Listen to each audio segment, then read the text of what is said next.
Andrea, 34 years old. 3 weeks ago, I won the custody battle for my daughter. And the first thing I did with my freedom was RSVP no to my own father's birthday. My dad sent a group text to the entire family. It said, "Heirs only, no dead ends, don't bring your daughter." He wasn't just talking about me, he was talking about my 6-year-old little girl. He was erasing us both. I told him I wouldn't come. He said, "Good, we don't need your drama." 2 days later, he walked into the most expensive restaurant in the city for his 65th birthday dinner.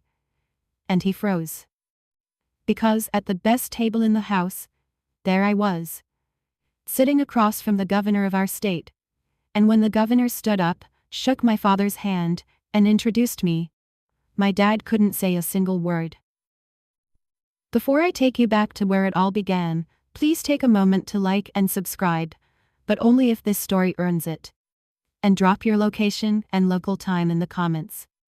I love knowing where you're listening from. Now let me take you back to the day I realized my father saw me as nothing more than a dead end. Let me tell you about the Decker family. My father, Warren Decker, turned 65 this year. He's the owner of Decker Development, a mid-size real estate firm that his father built, and his father's father built before that.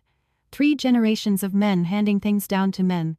That's not a family tradition, that's a religion. Growing up, I heard one phrase more than "I love you." It was, "In this family, sons inherit, daughters marry well." I was the middle child. My older brother Garrett, 38 now, was always the future of the company. My younger brother Colton, 31, was the backup plan. And me? I was the girl who happened to share the last name. Here's the thing.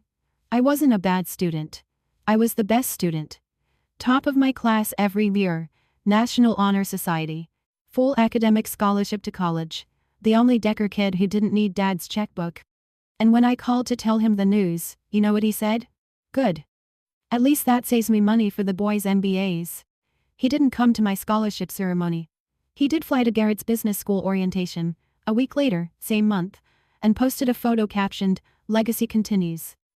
My mother, Catherine, was the only person who ever made me feel like I belonged in that family. She'd pull me aside after dinners, where Dad only toasted the boys, and whisper, "You're just as good as any of them, Andrea. Don't you ever forget that." She died when I was 15. Cancer. And whatever warmth was left in that house died with her. There's a family portrait hanging in Dad's living room. It's been there since I was 19. It shows Warren, Garrett, and Colton. 3 men. No women, no me, no Lily. My mother left me something before she passed. Not money. A letter. I've kept it in my nightstand for 19 years. I'll tell you what it said. But not yet. To understand why I spent 2 years swallowing every insult my father handed me, you need to understand Derek Morrison. I met Derek in college. Charming, ambitious, came from money, the kind of money that buys silence when things go wrong. We got married when I was 26. For a few months I thought I'd found my way out of the Decker gravity, someone who saw me. Then I got pregnant with Lily, and the mask came off. Derek told me point blank that fatherhood wasn't part of his 5-year plan.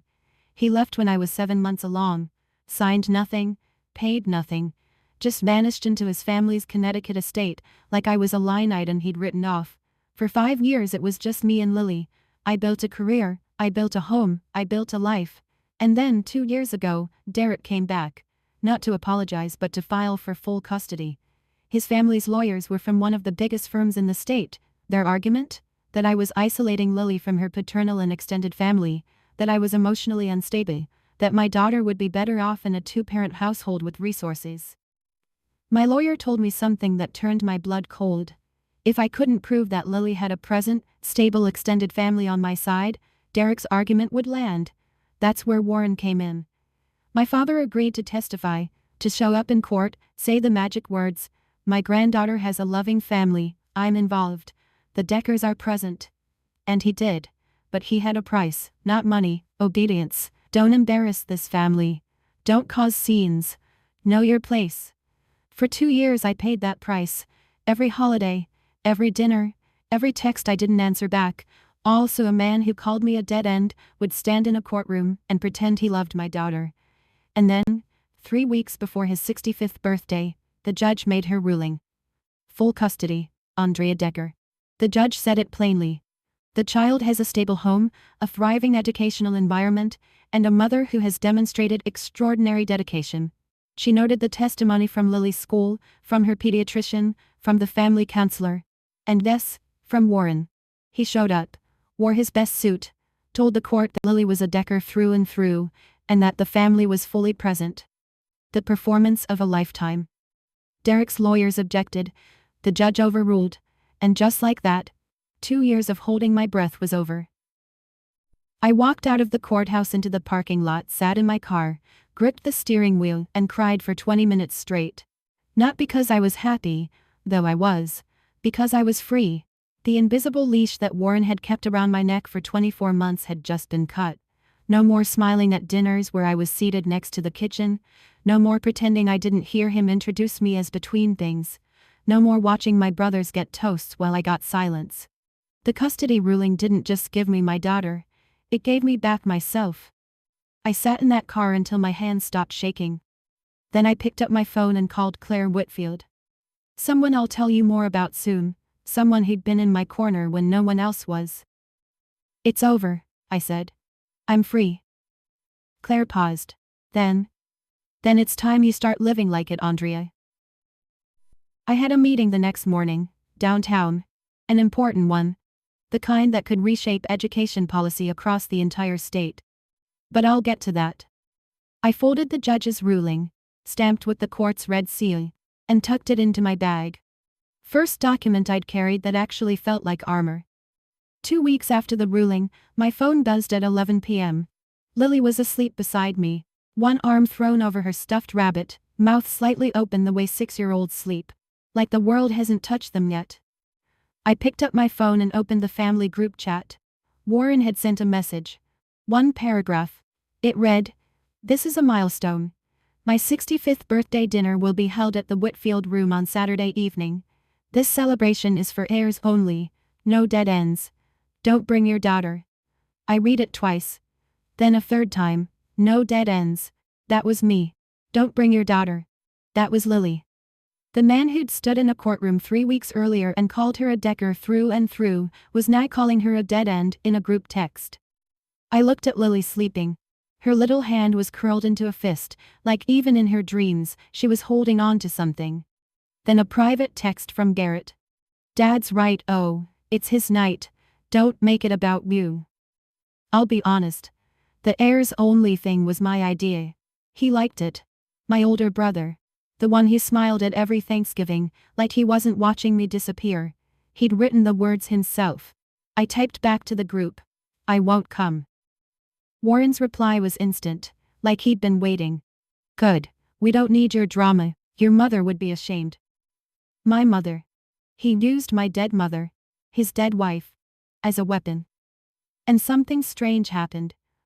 For the first time in my life, I didn't cry. Something inside me had shifted. The custody ruling hadn't just freed me legally, it freed something deeper. I put my phone down. I looked at Lily. And I thought about what Claire had said. Start living like it. So I opened my laptop. And I made one phone call. I'm not going to tell you who I called, not yet. Let me paint the picture so you understand, this wasn't a one-time thing. My father didn't just wake up one morning and decide I was less. He'd been building that wall my entire life, brick by brick. When I was 18, I graduated high school as valedictorian, top of my class. I stood at that podium and gave a speech about resilience. My father arrived 40 minutes late, spent the ceremony looking at his phone, and afterward drove straight to a steakhouse with Garrett to celebrate, and I quote, his son getting into business school. He didn't say a word about my speech, not one. When I was 26, Derek and I got married. My father gave the wedding toast, it lasted 4 minutes.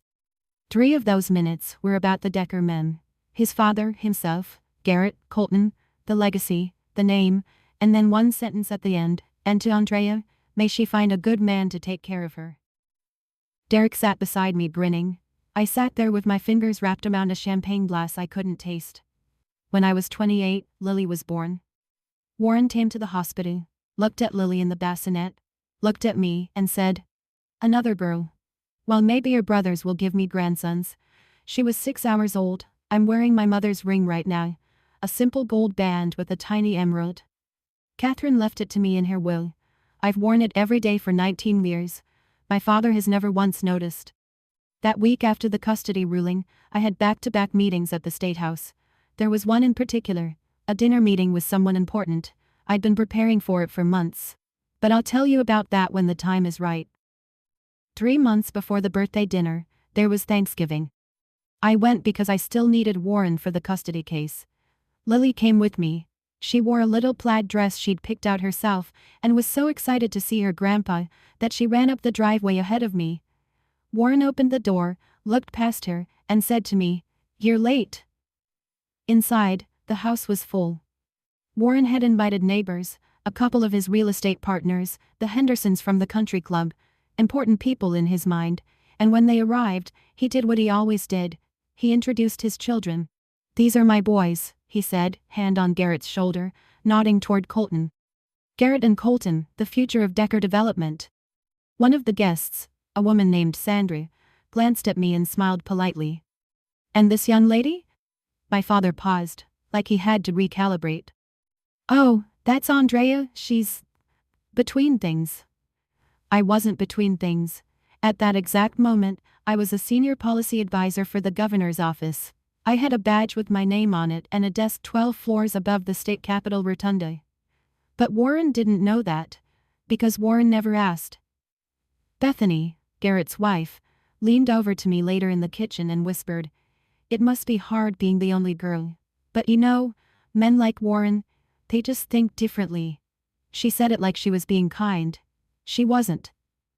At dinner, Lily sat next to Warren. She looked up at him with those enormous brown eyes and said, loudly enough for the whole table to hear, "Grandpa, why aren't there pictures of Mommy and me in your house?" The table went silent. Warren picked up his fork. "Eat your turkey, sweetheart." After dinner, Colton pulled me onto the back porch. Cold air, dead leaves. He looked at his shoes and said, "I'm sorry about Dad. Oh, I know it's not fair." I looked at him. My little brother. 31 years old, still afraid of his own father. "Then say something, Colton." He was quiet for a long time. Then he went back inside. That silence told me everything I needed to know about my little brother. "I need you to understand how the custody case worked, not the legal fine print, but the mechanics of how my father used it." Derek's attorney built the entire case around one word: isolation. The argument was that I'd cut Lily off from family, that she was growing up in a bubble, that her mother was too emotionally fragile to maintain healthy relationships. It was all lies. But lies are persuasive when they come in a $900 an hour suit. My lawyer said, "We need your father on the stand. We need him to say the family is present. Without that, opposing counsel drives the isolation narrative home, and we've got a real problem." So I called Warren, and he said yes, but the deal came with fine print, unspoken, unwritten, but absolute. Every time I thought about pushing back on something, declining a holiday dinner, confronting him about the family portrait, asking why Lily and I weren't included in the Christmas card, Garrett would call, like clockwork. "Dad said if you don't show up, he'll have to reconsider his testimony. Something about you being uncooperative with family." It was surgical. They didn't scream, they didn't threaten. They just held the one thing I couldn't afford to lose, my daughter, and used it as a leash. Christmas that year, I showed up, smiled, set the table, cleared the plates, washed the dishes.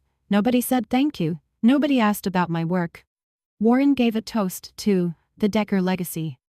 I dried a wineglass and stared out the kitchen window at the snow. I kept screenshots of Warren's texts during those 2 years. Not as evidence for court. The case was over by then. I kept them because someday, I knew I'd need to remind myself that what happened was real. That I wasn't exaggerating. That I had every right to do what I did next. A week after the Heirs-only text, I was picking Lily up from school. She climbed into the back seat, buckled herself in, she'd just learned how, and was quiet for a few minutes. That's unusual for Lily. She normally narrates the entire drive home, like a tiny sports commentator. And then Mia said she could do a cartwheel, but she couldn't, Mommy, she really couldn't. But that day, silence. Then, from the back seat, "Mommy, what does dead end mean?" My hands tightened on the wheel. "Where did you hear that, baby?" "I heard Daddy's mommy say it on the phone. She said Grandpa Warren calls us dead ends. Is that like when a road stops and there's nowhere to go?" Derek's mother, gossiping on the phone where a 6-year-old could hear, and she got the word from Warren, the man who typed it in a group chat like it was a dinner menu. I pulled into her driveway, turned off the engine, and turned around to look at my daughter. I don't know what my face was doing. I just know I needed it to be steady. "A dead end is just a street, baby. It's where one road stops and a new one starts. That's all." She thought about that, then nodded. "Okay, can I have goldfish crackers?" That night, after Lily fell asleep, I opened my nightstand drawer and took out my mother's letter. The paper was soft. 19 years of folding and unfolding. The monogram at the top, C.D. Catherine Decker. I read it. The part I'd been carrying all these years. "Andrea, the world will try to make you small because you're a woman. Don't let them. Not even your father. Especially not your father. Build your own table. Build your own table." I sat there for a long time, looking at those words. And I realized something. This wasn't just advice. It was a blueprint. And I'd already been building, quietly, for years. I just hadn't shown anyone the floor plan. That night I picked up my phone and called Claire. "The dinner meeting with the governor next week. I need to change the restaurant." "Okay, let me pause here for a second. If you're still with me, and I hope you are, I want to ask you something. When someone you love treats you like you don't matter, do you walk away? Or do you wait for the right moment to show them exactly who you are?" Drop your answer in the comments. And if this story is hitting close to home, go ahead and hit that subscribe button, but only if you feel it. Now let's keep going, because what happened next? Even I didn't expect how it would unfold. Warren wasn't done. He never was. The week before the birthday dinner, Garrett created a new group chat. A bigger one this time. He added Warren's brother Robert, Robert's son Marcus, a few cousins, and the partners who'd been invited.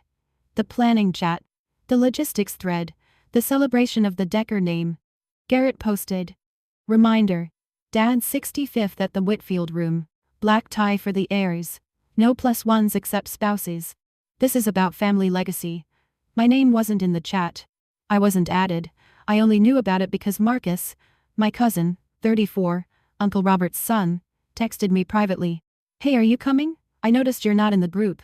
I stared at his message. Marcus and I had never been especially close, but he'd always been decent. Quiet, observant. The kind of person who notices the empty chair. "I wasn't invited," I told him. A long pause. Then, "What?" I didn't elaborate. I didn't tell him about the text, the words, the way Lily had asked me what dead end meant. I just said, "It's fine. I have plans that evening, good plans." Meanwhile, Warren was managing the narrative. He called Robert personally. "Don't tell Andrea about the party details. She'll just show up and make a scene. You know how she is." Robert, the younger brother who'd spent 50 years deferring to Warren, agreed. Reluctantly, but he agreed.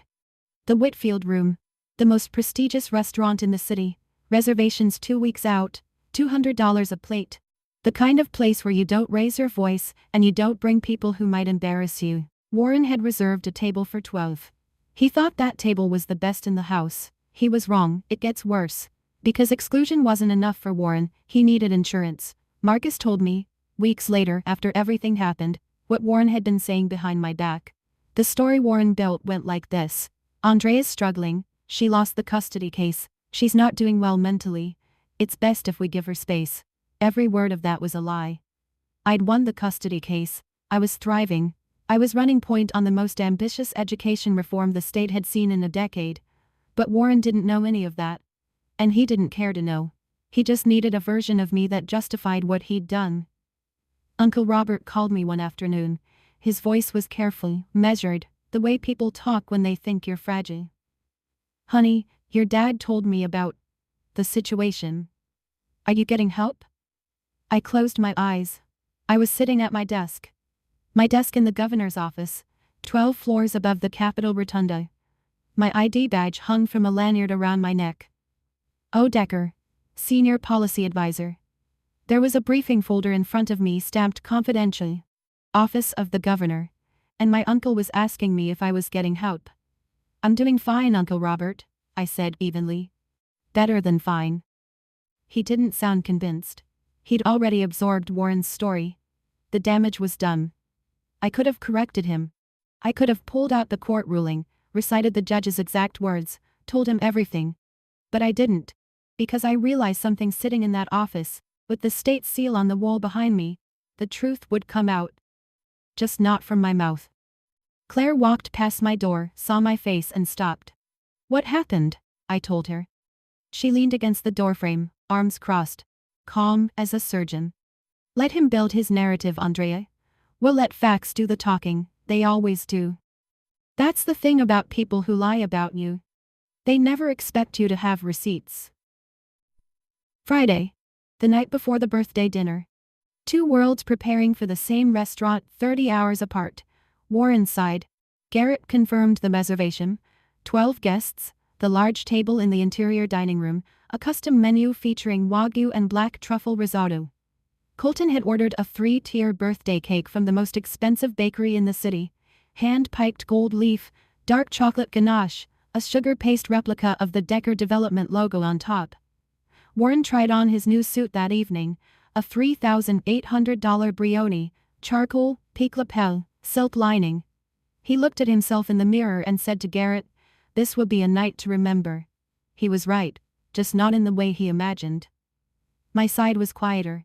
I picked Lily up from school, cooked her favorite, mac and cheese with the little dinosaur shapes, read her 2 chapters of a book about a girl astronaut, and tucked her in. Then I sat at my kitchen table, opened my laptop, and pulled up my email. One new message. Subject line. Dinner confirmation. The Whitfield Room, Saturday, 7 p.m. Reservation. Under. Office of the Governor. 2 seats. Table by the window. The best table in the house, the one with the panoramic city view. Reserved exclusively for high-profile government functions. Claire had helped me move the location 2 days ago. The restaurant had accommodated the governor's office immediately, of course. I chose my outfit carefully. Not a designer gown, not a statement piece, a sharp navy blazer, tailored trousers, a white silk blouse, and my mother's ring. Professional. Understated. The kind of outfit that doesn't need to shout. Then Lily appeared in the hallway rubbing her eyes. "Mommy, are you having dinner with your important friend tomorrow?" I turned to her. "Yes, baby. Mommy has a very important dinner." "Is he the man on TV? The one you talk to about schools?" I smiled. "Go back to sleep, sweetheart." She padded back to her room. I looked at my reflection in the dark window. Navy blazer, mom's ring, steady hands. Tomorrow, I didn't need to be loud. I just needed to show up. Saturday morning. The day of Warren Decker's 65th birthday. I woke up at 5:30. Lily was still asleep, her rabbit tucked under her chin. The house was quiet in that way that only early mornings are, like the world is holding its breath. I made coffee. Sat at the kitchen counter. Checked my phone. The family group chat, the one I wasn't in, but Marcus had been forwarding me screenshots, was already alive. Garrett had posted photos of the Whitfield Room's private dining setup. White lilies and crystal vases, place cards with gold calligraphy, a framed photo of Warren at the head of the table slot. Colton posted a picture of 4 bottles of Chateau Margaux 2005, roughly $600 each, lined up like soldiers. Warren himself had written, "Tonight, I celebrate 65 years and the legacy I built. With my heirs by my side." His heirs. 2 sons who'd never once stood between their father and his cruelty. I stared at the screen. And for one weak, terrible moment, the old feeling came back. That hollow pull in my chest, the one that whispered, maybe if he just called him. Maybe if he said, "Please let me come. I'll sit at the end. I'll be quiet. Just let Lily see her grandpa on his birthday." Old habits die hard. Even the ones that hurt you. Then I looked up from my phone. Lily had wandered into the kitchen, still in her pajamas, clutching her rabbit. She climbed into the chair next to me and said sleepily, "Mommy, is today the important dinner?" And I heard it again. Mommy, what does dead end mean? The hollow feeling left. I called Claire. I'm having a moment. That's normal. You're not doing anything wrong, Andrea. You're showing up to a dinner you earned. The rest is just geography. Geography. I liked that. 6 o'clock. Across town, Garrett pulled up to Warren's house in his black Mercedes S-Class, vanity plate, DECKER1. Warren walked out in the Brioni suit, adjusting a silk pocket square, his silver hair swept back like he was arriving at his own coronation. He slid into the passenger seat and said, "Where's that gift from Senator Mitchie?" Garrett handed him a small envelope. Warren turned it over, satisfied. He'd invited a state senator to boost his image, a man he'd donated to for 3 election cycles. That was Warren's idea of power, proximity. Stand close enough to someone important, and the importance rubs off. He had no idea what real proximity looked like. Not yet. At my house, I kissed Lily goodbye at the door. Mrs. Patterson, our neighbor, a retired school librarian, the most trustworthy woman on the block, was babysitting. Lily wrapped her arms around my waist and said, "Good luck at dinner, Mommy. Tell your TV friend I said hi." I laughed, kissed her forehead. "I will, baby." I drove downtown with the windows down. The city was that particular shade of golden hour that makes everything look like a painting. Warm light on old brick, long shadows across the avenue. I parked 3 blocks from the Whitfield room because the lot was already filling up. Saturday night in the city. I sat in my car for 5 minutes, hands on the wheel, breathing. Then I got out, walked toward the entrance, and in the parking lot, gleaming under a streetlight, I saw it. The black Mercedes S-Class. Vanity plate, DECKER1. He was already here. I walked through the front door of the Whitfield room.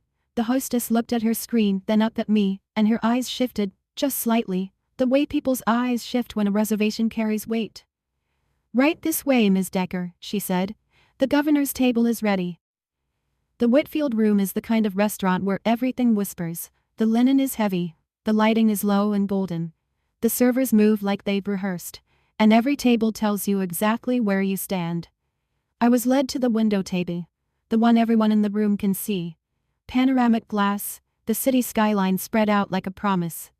White tablecloth, crystal stemware, a single orchid in a slender vase. 2 place settings.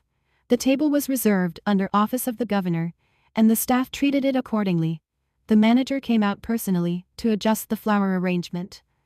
Warren's table was deeper inside the restaurant, near the kitchen pass. A large round table for 12, nicely set, but positioned in what anyone in the hospitality world would recognize as the second tier. Good, not best. Visible, not prominent. I sat down, ordered sparkling water, folded my hands in my lap, waited. I could hear, faintly, the sounds of a large party assembling in the other room. Chairs scraping, laughter, the clink of expensive glasses. Warren and his heirs gathering for the legacy dinner. I didn't look. At 7:15 Governor Thomas Hadley arrived. He walked in with a single aide, no fanfare, no security detail for a private dinner, and crossed the room to my table with the easy confidence of a man who's been in public life for 30 years. He shook my hand with both of his. "Andrea, great to see you. I've been looking forward to discussing Phase 2. This was real. This was a work dinner, not a stunt, not a setup.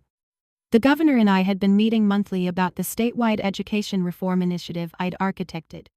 Tonight was about Phase 2, expansion into rural districts. I had a briefing binder in my bag. The restaurant manager appeared at the table. "Governor Hadley, welcome. Can I start you with anything?" The governor sat, opened his napkin, and smiled at me. "Let's get to work." And then he said something else. Casually, almost as an afterthought. "By the way, Andrea, that letter of commendation. I signed it yesterday. You'll get it Monday. You've earned it."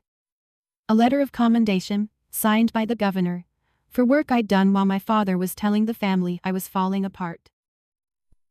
30 minutes later, Warren Decker made his entrance. I didn't see it happen. I was facing the window, talking policy with the governor. But I heard it. The way you hear a weather system shift before you see the clouds.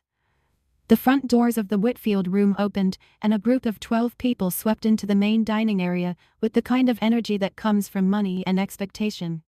Warren walked in first, Brioni suit, silk tie, silver hair catching the light. Behind him, Garrett and Bethany, Colton, Uncle Robert, Marcus, and 6 other guests, business associates, old friends, people who'd been invited to witness the patriarch's coronation. The staff seated them at the interior table. Warren took the head, naturally, Garrett to his right, Colton to his left, a proper kingdom. Warren surveyed the room, nodded slowly, the kind of nod that says, "This is appropriate. This is what I deserve." He didn't notice that the window table, the real centerpiece of the restaurant, wasn't his. He didn't look that far. A server brought champagne. Warren held his glass up and said to the table, 65 years, and everything I built goes to my boys. That's how it should be." Garrett raised his glass. "To the Decker legacy." The table clinked. Everyone drank. Everyone except Marcus, who hesitated, glass half raised, eyes drifting toward the window. Marcus looked across the dining room, past the servers, past the candlelight, past the other guests, to the window table. And he saw me, sitting across from a man he recognized instantly. A man whose face was on billboards, in newspapers, on television. Marcus's glass froze halfway to his lips, his mouth opened slightly. Then he closed it. He didn't say a word. Not yet. But I could feel it. From 40 feet away, I could feel the first domino tilting. At my table, the conversation had moved from policy to something lighter. The governor asked about Lily, the way a decent person does when they know you're a parent. "How's your daughter? Lily, right? You mentioned she got into the gifted program." "She's wonderful," I said. "She told me yesterday she wants to be a scientist who fixes schools." He laughed. "Then she's already better at messaging than half my communications team." This was the part of working with Governor Hadley that I valued most. He saw people, not titles, not last names, not legacies, people. When I'd first been assigned to his policy team, he'd read my entire brief on education funding gaps and called me personally to say, "This is the best analysis I've seen in 20 years of public service." "You know, Andrea," he said now, setting his water glass down, "I've worked with a lot of policy people. Senate staff, federal liaisons, think tanks. Very few have your combination of analytical rigor and genuine passion. This state is lucky to have you." I thanked him. But inside, the irony was so sharp I could taste it. The governor of this state was telling me I was one of the best minds he'd worked with. And 40 feet away, my father was toasting the real Deckers. Then the restaurant manager appeared at our table, bending slightly at the waist. "Governor, I should let you know. There's a large private party in the main dining room this evening. The Decker party." The governor glanced at me. "Decker? As in your family?" The question hung in the air between us. A simple question with a complicated answer. I held his gaze for a second, then, "It's my father's birthday. Should we go say hello?" He didn't invite me. The silence that followed was louder than anything Warren had ever shouted. Governor Hadley looked at me for a long moment, then he set his napkin down, very deliberately. "Tell me more about that." I didn't cry, I didn't perform, I just told the truth, the way you report a fact, not the way you tell a tragedy. My father has always valued his sons over me. He built a real estate business with his name on it, and decided only his boys were worthy of it. Not because of merit, but because of gender. He calls me a dead end. He sent a group text excluding me and my 6-year-old daughter from tonight because, in his words, heirs only. I paused, then. "Governor, I didn't choose this restaurant to create a scene. The Whitfield room has been our regular meeting spot for months. I'm not asking you to do anything, I just want to enjoy our dinner and discuss phase 2. The governor was quiet. He picked up his water glass, took a sip, set it down, adjusted the edge of his napkin. These were the gestures of a man who'd spent 3 decades in public service learning how to listen before he spoke. Then, "Andrea, I've met a lot of families in this job, and I've learned one thing. The people who talk the most about legacy usually understand it the least." He leaned forward slightly. "You built something real. Your work is changing children's lives across this state, thousands of them. That's legacy. A last name on a building isn't." "I'm not here for revenge, Governor," I said. I'm here because I earned this seat. He nodded. Yes, you did. Then he turned to his aide. Cancel my 9 o'clock. We're going to take our time tonight. The aide blinked. She clearly wasn't expecting that. Sir? Cancel it. The governor turned back to me, picked up his menu and said, Now, tell me about the rural district data. I want to hear everything. He wasn't leaving early.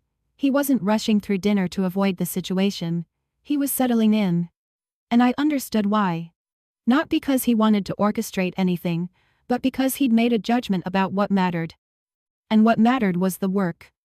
What happened next, though, wasn't his choice. It was Marcus's. 8:15 p.m.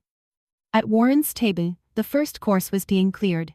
Seared scallops, microgreens, something with truffle oil that probably cost more than my grocery bill for the week. Garrett was telling a story about a zoning deal. Colton was nodding. Warren was presiding. Marcus excused himself. Restroom, he said. He didn't go to the restroom. I saw him before he reached the table, tall, moving to the dining room with the deliberate pace of someone who's about to do something he can't undo. He stopped 2 feet from our table, and his eyes went from me to the governor and back to me. Andrea, he said. His voice was almost a whisper. Is that the governor? I looked up at him. Calm. Steady. Marcus, this is Governor Thomas Hadley. Governor, this is my cousin Marcus Decker. The governor stood. Because that's what Thomas Hadley does. He stands when he's introduced to someone. And extended his hand. Nice to meet you, Marcus. Your cousin is doing incredible work for this state. Marcus shook the governor's hand. I could see his fingers trembling. I had no idea. I let that land. Then, quietly. That's because no one in this family ever asked. Marcus stood there for another moment. The governor gave him a small, warm smile. The kind politicians perfect over decades, but in Hadley's case, I'd come to learn it was genuine. Then Marcus nodded, almost to himself, and walked back across the dining room. He sat down at Warren's table. I could see him from where I sat. Garrett leaned over. What took you so long? Marcus's hands were in his lap. I could tell, even from 40 feet away, that they were shaking. Nothing. Just ran into someone. He didn't tell them. Not yet. But I could see the way he was looking at Warren, really looking. The way you look at something when you finally see it clearly for the first time. The dominoes were tilting, and I hadn't pushed a single one. All right, we're getting close to the moment I know you've been waiting for. But before we get there, could you do me a favor? Hit that like button, not for the algorithm, for every woman who's ever been called a dead end by someone who was supposed to love her. And if you haven't subscribed yet, now's a good time. Because what happens in the next few minutes? I still get chills thinking about it. Let's go. 8:30 p.m. Warren stood up. The second course was finished. The Chateau Margaux had been poured. That deep, impossible red that only Old Bordeaux achieves. Garrett had been building to this moment all night. The toast. The big speech. The patriarch's coronation. Warren buttoned his jacket, picked up his glass, turned toward the table to address his guests. His heirs, his legacy, his kingdom. And as he turned, his gaze swept across the dining room toward the windows. Toward the best table in the house. Toward the soft light, and the city skyline, and the 2 people sitting there. He stopped. His whole body stopped. Not just his feet, but his hand, his breath, the words that were about to come out of his mouth. Everything locked in place like a film that had frozen on a single frame. I wasn't looking at him when it happened. The governor was mid-sentence, something about literacy benchmarks in the 3rd quarter. And I was listening. But I felt it. You know that feeling when someone stares at you from across a room?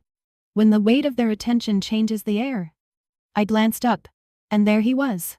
My father, 65 years old today, standing at the head of his table in his $3,800 Brioni suit, a glass of $600 Bordeaux in his hand, mouth slightly open, staring at me like I was a ghost. Is that? He said. Not to anyone in particular, just to the air. Garrett followed his gaze. The glass in his hand tilted, just a degree. A single drop of Chateau Margaux fell onto the white tablecloth and spread like a bruise. What? Garrett said. Who are you looking at? Then he saw it too. The whole table went quiet. 12 people, mid-bite, mid-sentence, mid-toast, suddenly silent. Colton was the first one to speak. That's the governor? Why is Andrea having dinner with the governor? Warren's answer came out hoarse, barely audible. That's impossible. Warren put his glass down. The sound it made on the table was louder than it should have been, or maybe the room had just gotten very quiet. I need to go over there. Garrett grabbed his arm. Dad, don't. You'll make a scene. Warren pulled free. That's my daughter sitting with the governor and she doesn't even have the decency to tell me? The irony should have cracked the ceiling. 30 minutes ago, she was a dead end.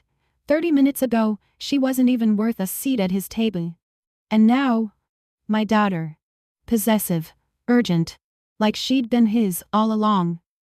Warren crossed the dining room, 40 feet, past the white tablecloths and the candlelight, and the other guests who had no idea they were about to witness something they'd talk about for years. His stride was controlled, but I could see it, that slight irregularity in his step, the way you walk when your legs are running on pride, but your body knows you're heading towards something you can't control. I saw him coming. I'd known he would come. The moment I decided not to change restaurants, I knew. And I'd decided what I would do when it happened. I set my fork down, straightened my back. My mother's ring caught the candlelight. Warren arrived at the table. His eyes went from me to the governor and back to me. Up close, I could see the flush creeping up his neck, the slight shine of sweat at his temples. Andrea. His voice was forcibly steady. What is this? I looked at my father. The man who'd erased me from every wall, every toast, every legacy he'd ever built. And I gave him the thing he'd never given me, basic courtesy. Good evening, Dad. Happy birthday. Then the governor stood up. He extended his hand across the table. Tall, calm, with the practiced warmth of a man who'd shaken 10,000 hands and meant every single one. You must be Warren Decker, he said. I'm Thomas Hadley. Warren knew who he was. Of course he knew. This was the man he'd been trying to reach for 6 months. The man whose office had ignored every email, every request, every attempt at connection that Garrett had made on behalf of Decker Development. And now that man was standing in front of him, hand outstretched, because of the daughter Warren had called a dead end. Warren shook his hand. His mouth opened. Nothing came out. The governor held the handshake a beat longer than necessary. Not aggressive, just steady, like he wanted Warren to feel the weight of the moment. And if you haven't subscribed yet, now's a good time, because what happens in the next few minutes? I still get chills thinking about it. Let's go. 8:30 p.m. Warren stood up. The second course was finished. The Chateau Margaux had been poured, that deep, impossible red that only Old Bordeaux achieves. Garrett had been building to this moment all night. The toast. The big speech. The patriarch's coronation. Warren buttoned his jacket, picked up his glass, turned toward the table to address his guests, his heirs, his legacy, his kingdom. And as he turned, his gaze swept across the dining room toward the windows, toward the best table in the house, toward the soft light, and the city skyline, and the two people sitting there. He stopped. His whole body stopped. Not just his feet, but his hand, his breath, the words that were about to come out of his mouth. Everything locked in place like a film that had frozen on a single frame. I wasn't looking at him when it happened.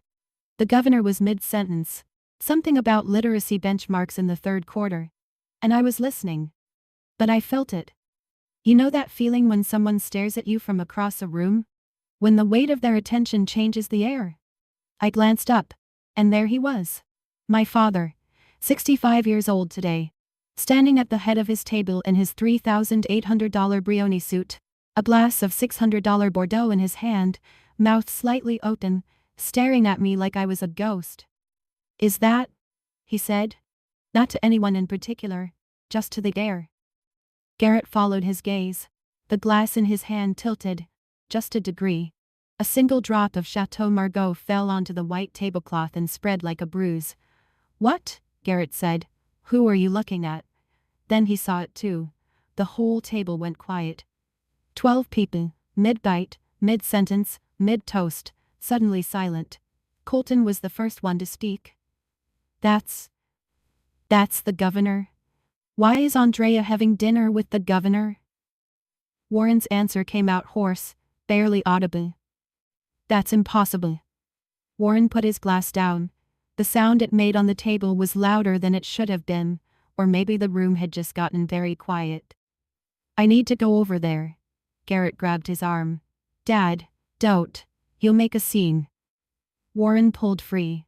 That's my daughter sitting with the governor and she doesn't even have the decency to tell me? The irony should have cracked the ceiling. 30 minutes ago, she was a dead end. 30 minutes ago, she wasn't even worth a seat at his table. And now, my daughter. Possessive, urgent, like she'd been his all along. Warren crossed the dining room, 40 feet, past the white tablecloths and the candlelight, and the other guests who had no idea they were about to witness something they'd talk about for years. His stride was controlled, but I could see it. That slight irregularity in his step, the way you walk when your legs are running on pride, but your body knows you're heading towards something you can't control. I saw him coming. I'd known he would come. The moment I decided not to change restaurants, I knew. And I decided what I would do when it happened. I set my fork down, straightened my back. My mother's ring caught the candlelight. Warren arrived at the table. His eyes went from me to the governor and back to me. Up close, I could see the flush creeping up his neck, the slight shine of sweat at his temples. Andrea. His voice was forcibly steady. What is this? I looked at my father. The man who'd erased me from every wall, every toast, every legacy he'd ever built. And I gave him the thing he'd never given me, basic courtesy. Good evening, Dad. Happy birthday. Then the governor stood up. He extended his hand across the table. Tall, calm, with the practiced warmth of a man who'd shaken 10,000 hands and meant every single one. You must be Warren Decker, he said. I'm Thomas Hadley. Warren knew who he was. Of course he knew. This was the man he'd been trying to reach for 6 months. The man whose office had ignored every email, every request, every attempt at connection that Garrett had made on behalf of Decker Development. And now that man was standing in front of him, hand outstretched, because of the daughter Warren had called a dead end. Warren shook his hand. His mouth opened. Nothing came out. The governor held the handshake a beat longer than necessary. Not aggressive, just steady, like he wanted Warren to feel the weight of the moment. 12 plates at Warren's table were going cold. Nobody was eating. And then Robert stood up fully. He walked to Warren, not to the window table, to Warren, and said quietly but with a precision that cut through every sound in that room. Warren, he told me she lost custody. He told me she was falling apart. The governor of this state is having dinner with her. He paused. What else have you lied about? Warren was still standing at my table. He hadn't moved. I don't think he could. I watched my father for a long moment. The Brioni suit that was supposed to make him look powerful now looked like a costume. The silk pocket square was wilting. His hands were at his sides, and for the first time in my life, they looked small. I stood up. Not fast, not dramatically. I just stood up, the way you stand when you've made a decision you've been preparing for your entire life. Dad? My voice was steady. I didn't come here tonight to embarrass you. I came here because I had a dinner meeting with the governor, a meeting I earned through years of work you never cared to ask about. He blinked, twice. You called me a dead end. You told the family I was falling apart. You excluded me and Lily from your birthday because we weren't heirs. The word landed like a stone in water.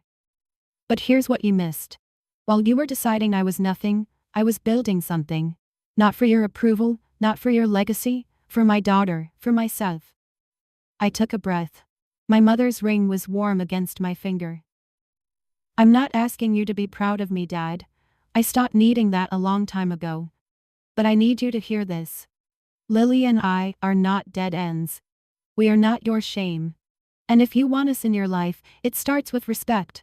Not control, not conditions. Respect. I sat back down, smoothed my napkin, turned to the governor. I'm sorry about that, Governor. Thomas Hadley looked at me with an expression I'll carry for the rest of my life. Not pity, not awkwardness, something warmer. Don't be sorry, Andrea. That was long overdue. Warren stood there for another 3 seconds, then he turned and walked back to his table. He didn't look at me again, not once. But I saw his hand. The one that wasn't holding anything, the one that was just hanging at his side. And it was trembling. The governor waited until Warren was back at his table. Then he reached into the leather portfolio beside his chair, the one his aide had been carrying, and pulled out a document. Heavy cream-colored paper. The state seal embossed in gold at the top. A signature at the bottom that I'd seen on legislation, executive orders, and proclamations that affected millions of people. I was going to give you this Monday, he said. But I think you deserve it now. He slid the letter of commendation across the table to me. I picked it up. My hands were trembling, not from fear, not from anger, but from the sheer weight of being seen, of someone in a position of power looking at my work and saying, in writing, with a seal and a signature, "You matter." The letter cited my exceptional leadership in designing and implementing the state education reform initiative, my demonstrated commitment to equitable access, and my extraordinary analytical capabilities that have directly improved outcomes for over 200,000 students statewide. 200,000 students. While my father was telling people I was between things, the governor flagged the restaurant manager. "Would you mind? I'd like to take a photo with Ms. Decker for the state's newsletter." The manager obliged. We stood side by side, the commendation between us, the city skyline behind us through the window. The camera flashed. From across the room. I didn't look, but I could feel it. Warren was watching.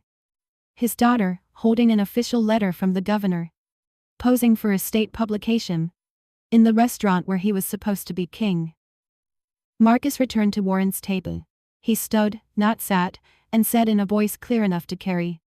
"Uncle Warren, I just shook hands with the governor. He told me Andrea designed the education reform program the entire state is using. Did you know that?" The table looked at Warren. Warren said nothing. There was nothing left to say. The narrative he'd built, Andrea is struggling, Andrea is unstable, Andrea is a dead end, was disintegrating in real time. And the person dismantling it wasn't me, it was the truth. Uncle Robert came to the window table next. He approached slowly, the way you approach someone when you know you owe them something you can't easily repay. "Governor Hadley, I'm sorry to interrupt." Robert's voice was careful, respectful. "I'm Robert Decker, Andrea's uncle." The governor nodded warmly. "Of course, please." Robert turned to me.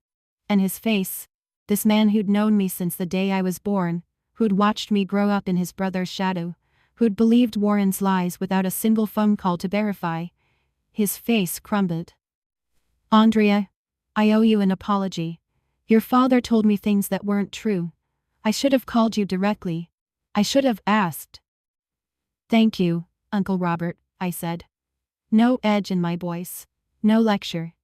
Just the truth meeting a man who was finally ready to hear it. "That means a lot." He swallowed hard. "How's Lily? I haven't seen her in so long." I smiled. A real smile. The first one that evening that wasn't armor. "She's amazing. She just got accepted into the state gifted and talented program. Top 2% in the state." Robert's eyes widened. "Top 2%? She also started reading at 4. She loves astronomy. Last week she told me she wants to be a scientist who fixes schools, because that's what she thinks I do." The dead-end granddaughter. The one who wasn't worth a seat at the birthday table. Top 2% of the state. Robert stood very still. Then his eyes filled. Not dramatically, not performatively, just the quiet overflow of a man realizing the enormity of what his family had done. He walked back to Warren's table. I couldn't hear exactly what he said, but I saw his posture change, shoulders squared, chin up, and then his voice carried, just barely, across the dining room. "Your granddaughter is in the top 2% of this state's gifted program, Warren. She's 6 years old, and you called her a dead end in a group text." He paused. The table was silent. "I'm ashamed to be your brother tonight." Garrett tried to salvage it, because that's what Garrett does. He manages. He controls. He smooths things over so the Decker machine keeps running.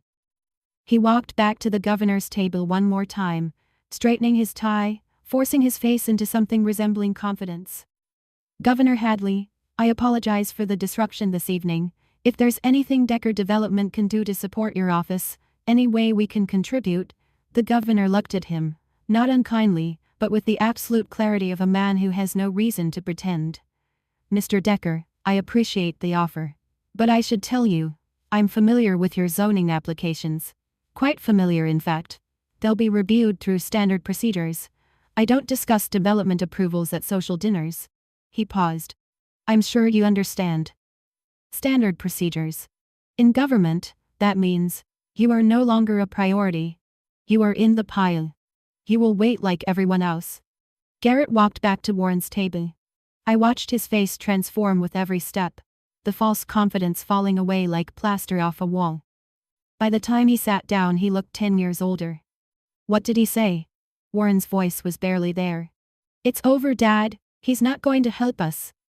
What do you mean it's over? I mean the man you've been trying to get a meeting with for 6 months. The one whose office has ignored every single one of my emails.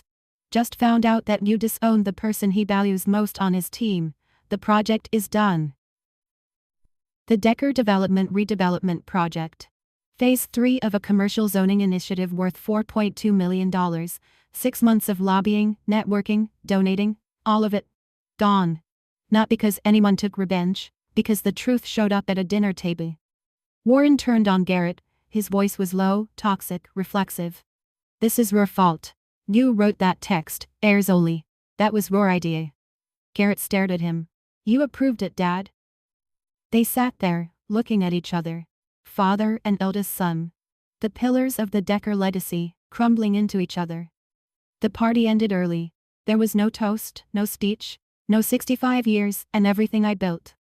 The guests filed out in ones and twos, the way people leave a room where something irreversible has happened. Quiet. Quick. Eyes forward. Robert left without saying goodbye to Warren. He shook Marcus's shoulder on the way out, and the two of them walked into the night together. Bethany gathered her coat and followed Garrett in silence. Colton lingered, but when Warren wouldn't look at him, he left too. And then there was Warren. Alone at a table for 12. The 3-tier birthday cake. Hand-piped gold leaf, dark chocolate ganache, the Decker Development logo and sugar paste, sat untouched at the center of the table. The candles had never been lit. I was still at my table. The governor and I had returned to our conversation. Phase 2, Rural District Data. A pilot program in the western counties. Real work. Meaningful work. I could feel Warren watching from across the room, but I didn't turn. There was nothing performative left to do. The truth had done its job. I just needed to keep being myself. But I'll tell you what I noticed from the corner of my eye.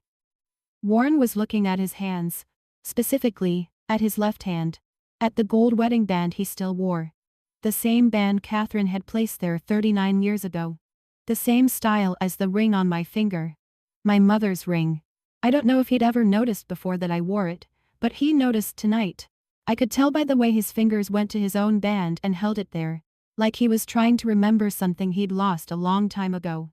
He stood up, walked toward the exit, didn't look back at the cake, didn't look back at me.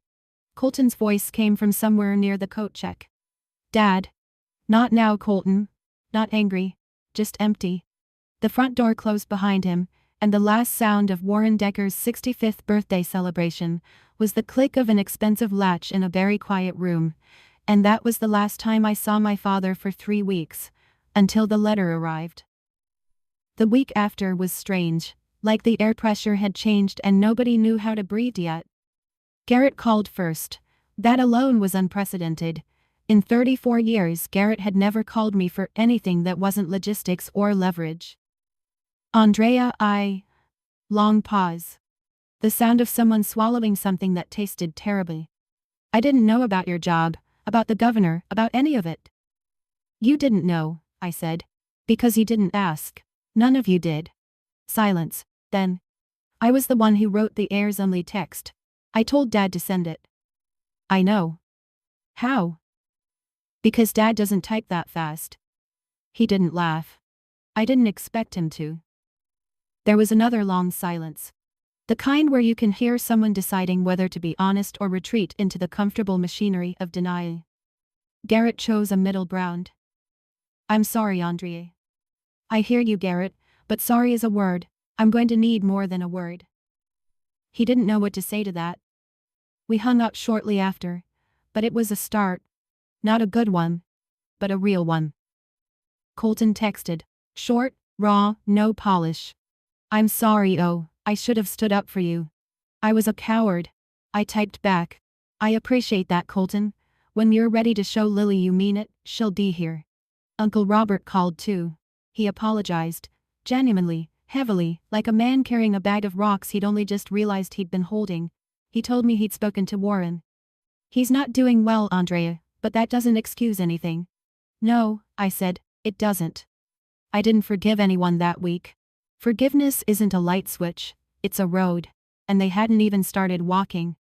But for the first time in years, my phone was ringing with calls from people who wanted to talk to me, not at me, not around me, to me. And that was something. 3 weeks after the dinner, a letter arrived at my door. White envelope. No return address. But I recognized the handwriting immediately. The tight, precise capital letters that Warren Decker had used on every check, every contract, every birthday card he'd ever written to his sons. I'd seen that handwriting 1,000 times. Just never on anything addressed to me. I sat down at the kitchen table. Lily was at school. The house was quiet. I opened the envelope. Handwritten, 4 paragraphs. No lawyer, no assistant, no drafted and redrafted corporate language. Just a man and a pen, and the thing he should have said years ago. Andrea. I haven't slept in 3 weeks. I've been sitting in my study staring at the wall, and I keep seeing the same thing. You at that table, with the governor, wearing your mother's ring. I didn't know you wore it. That's the part that won't leave me. Not the governor, not the job, not the program you built. The ring. I didn't know. I lied to Robert.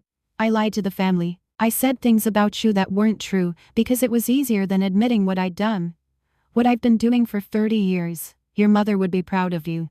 Not because of the governor or the commendation, she wouldn't have cared about that. She'd be proud because you raised Lily into the kind of child who asks why there are no pictures of her mommy on the wall.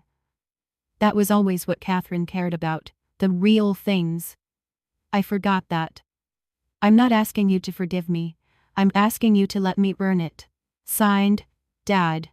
Not Warren Decker, just Dad. I read it twice. Then I folded it carefully along the creases and opened my nightstand drawer. I placed it inside, next to my mother's letter. The one I'd kept for 19 years. 2 letters side by side for the first time. Catherine's and Warren's. There was a P.S. at the bottom, in smaller writing. I looked up the state gifted and talented program. Taught 2%. My granddaughter. I didn't know. I closed the drawer. I didn't cry. But I sat on the edge of my bed for a long time, and my hands were not quite still. I didn't write back. Not yet. This wasn't a happy ending. This was a first step. And first steps don't mean much until you see where the second one lands. So here's where I am now. I used to think my father's approval was the measure of my worth. I spent 30 years trying to be good enough for a man who'd already decided I was less. Not because of anything I'd done, but because of what I was born as. A daughter. In Warren Decker's world, that was a disqualification. The night at the Whitfield room didn't fix my family. I want to be honest about that. My father didn't become a different person overnight. Garrett is still figuring out how to be a brother instead of a gatekeeper. Colton is trying. He called Lily last week and asked her about the planets, which made her so happy she talked for 40 minutes straight. Uncle Robert calls me every Sunday now. Marcus and I are actually friends, real friends, the kind where you text each other dumb things at midnight. But here's what changed. I stopped waiting. I stopped standing outside my father's house, hoping he'd open the door. I stopped rearranging myself to fit into a frame that was never built for me. My mother's letter said, "Build your own table." I did. And when I sat at it, the governor of this state chose to sit across from me. Not because of my last name. Not because of my father's company, because of my work. Last week, Lily looked up from her homework and said, "Mommy, can Grandpa come to my science fair?" I looked at her, my extraordinary, top 2% dead-end daughter, and I said, "If he earns it, baby, if he earns it." She nodded, like that made perfect sense. To every woman listening who's ever been called a dead end, by a father, a husband, a brother, a boss, anyone, I want you to hear this. You are not a dead end. You are a beginning. Build your own table, and don't let anyone tell you who gets to sit at it. And that's my story. If you made it this far, thank you. Truly. Before you go, I want to ask you one last thing. Have you ever had to build your own table? Tell me about it in the comments. I read every single one. If this story meant something to you, hit like, and if you want more stories like this, subscribe and check out the video in the description. It's another story about someone who refused to stay